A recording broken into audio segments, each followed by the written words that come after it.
Hello everyone, आज हम worksheet 50 करेंगे क्लास 10 साइंस सब्जेक्ट की। हमारा टॉपिक है carbon and its compound.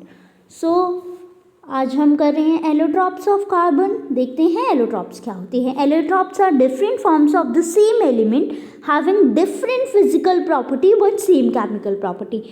Allotropes are formed by same element. जो एलोट्रॉप्स होते हैं वो सेम एलिमेंट के होते हैं। जैसे ग्रेफाइट और डायमंड किसके एलोट्रॉप है? कार्बन के एलोट्रॉप हैं। तो बट इनमें डिफरेंट क्या होते हैं? इनकी फिजिकल प्रॉपर्टीज डिफरेंट होती हैं और इनकी जो केमिकल प्रॉपर्टीज होती हैं वो सेम होती हैं। सो अब हमारा जो मेन है वो हम कार्बन और ग्रेफाइट और डायमंड के बीच में डिफरेंस पढ़ने वाले हैं। तो देखो, पहला जो डिफरेंस है वो स्ट्रक्चर है। जो ग्रेफाइट होता है वो हेक्सागोनल होता है। देखिए, ये हमारा स्ट्रक्चर ऑफ ग्रेफाइट है। यहाँ पर जो कार्बन है दे आर फॉर्मिंग हेक्सागन, ठीक है। वेयर एज जो आपका डायमंड है वो 3 डायमेंशनल हार्ड स्ट्रक्चर है। डायमंड क्या होता है? डायमंड 3 डायमेंशनल होता है। मतलब इसका अगर आप एक कार्बन देखोगे ना तो that is tetrahedral in nature. कैसा होता है? टेट्राहेड्रल होता है। बॉन्डिंग, ग्रेफाइट में बॉन्डिंग क्या होती है? जो एक कार्बन है, ग्रेफाइट में देखो एक कार्बन 3 कार्बन से अटैच है। एक कार्बन ग्रेफाइट का 3 कार्बन से अटैच होता है। And one of these is double bond. और एक कार्बन और दूसरे कार्बन के बीच में क्या होता है? डबल बॉन्ड होता है। तो और डायमंड में each carbon is bonded to 4 other carbon. ये जो एक कार्बन है ये कितने कार्बन से बॉन्डेड बनाता है? 4 कार्बन से बॉन्ड बनाता है। अपीयरेंस की बात करोगे तो जो ग्रेफाइट है वो स्मूथ और स्लिपरी होता है। डायमंड जो है अमंग्स हार्डेस्ट नोन सब्सटेंस है। कंडक्टिविटी की बात करोगे तो जनरली कार्बन जो होते हैं वो पुअर कंडक्टर होते हैं, बट ग्रेफाइट हमारा गुड कंडक्टर है ड्यू टू दिस, जो डबल बॉन्ड में इलेक्ट्रॉन थे ना उनकी वजह से। डायमंड हमारा क्या होता है? Bad conductor due to no free electron. Users की बात करोगे तो ग्रेफाइट लुब्रिकेंट और पेंसिल की लेड में यूज होता है। डायमंड कटिंग टूल्स और ज्वेलरी में यूज होता है। Nature of carbon, the nature of covalent bond enables carbon to form large number of compounds called organic compounds और कार्बन कंपाउंड्स। देखो, जो कार्बन होता है that can forms multiple compounds, it can form large number of compounds. तो carbon और दूसरे जो hetero atoms और कार्बन्स के कंपाउंड को हम क्या बोलते हैं? ऑर्गेनिक कंपाउंड्स बोलते हैं या कार्बन के कंपाउंड्स बोलते हैं। नेक्स्ट जो वर्सेटाइल नेचर है, पहला है कैटिनेशन। देखो, अगर आप बात करोगे कार्बन की तो कार्बन में एक यूनिक एबिलिटी है, मतलब कार्बन दूसरे कार्बन के साथ बॉन्ड बना सकता है। सो जिससे कि कार्बन सेल्फ लिंकिंग होती है, जिससे कि कार्बन के बहुत सारे कंपाउंड नोन होते हैं और इस प्रॉपर्टी को हम बोलते हैं catenation. Silicon forms compound with hydrogen which have chains up to 7 to 8 atoms, but these compounds are very reactive. जैसे कार्बन है, कार्बन के जो कार्बन के साथ 100 से भी ज़्यादा बार कंबाइन हो सकता है। बट सिलिकॉन जो होता है, सिलिकॉन हाइड्रोजन के साथ जब कंबाइन होता है तो अप टू 7 to 8 एटम्स तक ही कंबाइन होता है। और जो ये सिलिकॉन और हाइड्रोजन के जो कंपाउंड होते हैं ये they are very reactive compound. Carbon और कार्बन का बॉन्ड बहुत स्ट्रांग होता है और स्टेबल भी है, इसीलिए large number of compound with many carbon atom link to each other. ठीक है, तो कार्बन भी बॉन्ड बनाता है, कार्बन ऑक्सीजन बॉन्ड बनाते हैं। कार्बन दूसरे हेटेरो एटम्स के साथ भी बॉन्ड बनाता है। नेक्स्ट प्रॉपर्टी है tetravalency. Carbon has 4 valence electron, it can bond with 4 atoms, monovalent atoms oxygen, hydrogen, nitrogen, sulphur and chlorine. Carbon के पास 4 वैलेंस इलेक्ट्रॉन होते हैं। सो इसीलिए कार्बन क्या करता है? एक साथ वो 4 अदर एटम के साथ बॉन्ड बना सकता है। One reason for the formation of strong bond by carbon is it small size. पहला, कार्बन स्मॉल इन साइज है तो जो बॉन्ड बनाता है वो स्ट्रॉन्ग बनाता है। This enables the nucleus to hold on to the shared pair of electron strongly. The bond formed by element having large atoms are much weaker.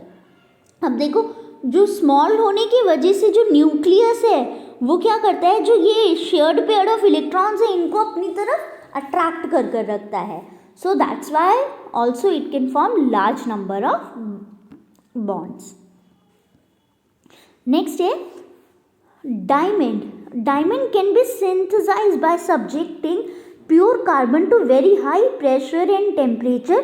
Synthetic diamonds are small but otherwise indistinguishable from natural diamond.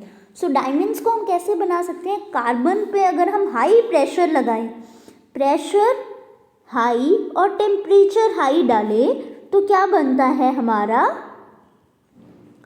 Diamond बन सकता है. But that is temperature high करोगे so synthetic diamond small होते हैं और other natural diamond से we can distinguish. So high temperature high pressure पे we can convert carbon into diamond. Fullerene form another class of carbon allotrope. The first one to be identified was C60 which has carbon atom arranged in the shape of football. तो देखो fullerene को जब आप देखोगे तो fullerene जो होता है ये क्या होता है, अनदर तीसरा एलोट्रॉप ऑफ कार्बन है. इसमें जो हमारा कितने C60 मतलब आपको 60 कार्बन और sometimes you will find out 80 carbon वाले भी फुलरीन आपको मिलते हैं. राइट. अब क्या होता है, इसमें जो कार्बन आटम होते हैं किस शेप में अरेंज होते हैं, फुटबॉल की शेप में. राइट.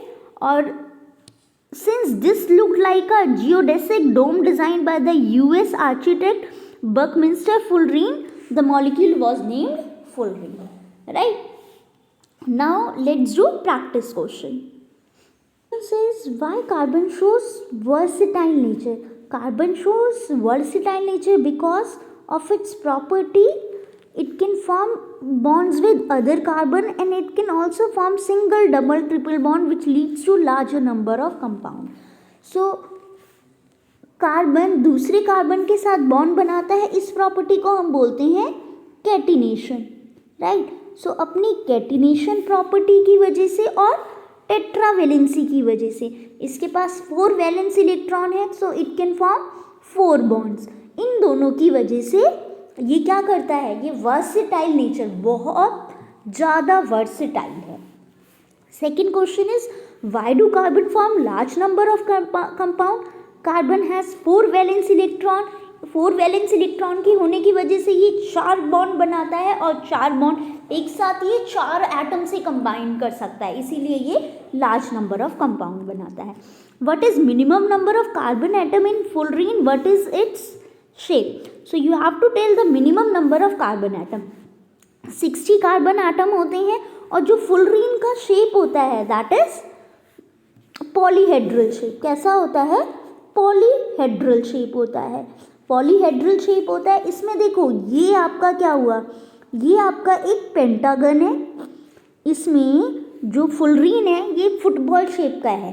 राइट. इसमें देखो ये पेंटागन है और यहाँ देखो इसके ऊपर जस्ट ये हमारा हेक्सागन है.